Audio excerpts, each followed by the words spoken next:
I guess I'm struck that it seems like a lot of your intellectual project is reasserting difference in an age where we're told that everything is the same. Yeah, but and that it's almost indecent to say. Okay. Well, look. Sorry to be so blunt, but look, the problem with some of this, some of it's willful blindness, but some of it's just ignorance. So let me just lay out a couple of things. So, for example, I've been taken to task along, let's say, with James Damore, who had actually been highly influenced by my videos before he, and my classes before he did what he did at Google. You know, I've studied personality differences between men and women for 25 years and written papers on the topic. And it's actually an area of expertise of mine, and substantial expertise too. And not pseudoscience expertise, thank you very much. I'm not a pseudoscientist. So my publication record puts me in the top 0.5% of psychologists. So I'm not a pseudoscientist by any stretch of the imagination. And I have 10,000 citations. And that's not a million, but it's a lot. And 100 published papers. So let me lay out one of the personality differences between men and women, because it's worth understanding. And you might say, well, there can't be personality differences between men and women because that's anti-feminist. It's like, no, it's not. We might have to actually understand that there are differences between men and women so that we can let men and women make the choices they're going to make without subjecting them to undue manipulation.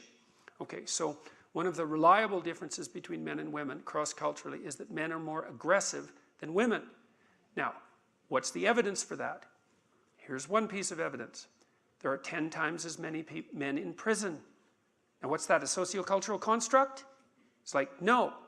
It's not a sociocultural construct. Okay, here's another piece of data.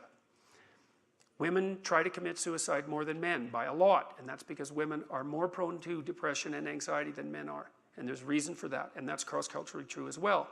They're more likely to try to commit suicide, but men are way more likely to actually commit suicide. Why?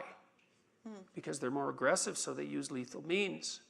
Okay, so now the question is, how much more aggressive are men than women? And the answer is, not very much. So the claim that men and women are more the same than different is actually true. But this is where you have to know something about statistics to actually understand the way the world works, instead of just applying your a priori ideological presupposition to things that are too complex to fit in that rubric. So if you drew two people out of a crowd, one man and one woman, and you had to lay a bet on who was more aggressive, and you bet on the woman, you'd win 40% of the time.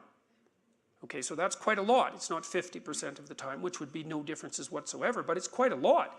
So there's lots of women who are more aggressive than lots of men.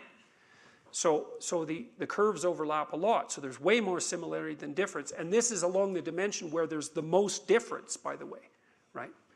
But here's the problem. You can take small differences at the average of a distribution. The distributions move off to the side. And then all the actions at the tail. So here's the situation. You don't care about how aggressive the average person is. It's not that relevant. What you care about is who is the most aggressive person out of 100.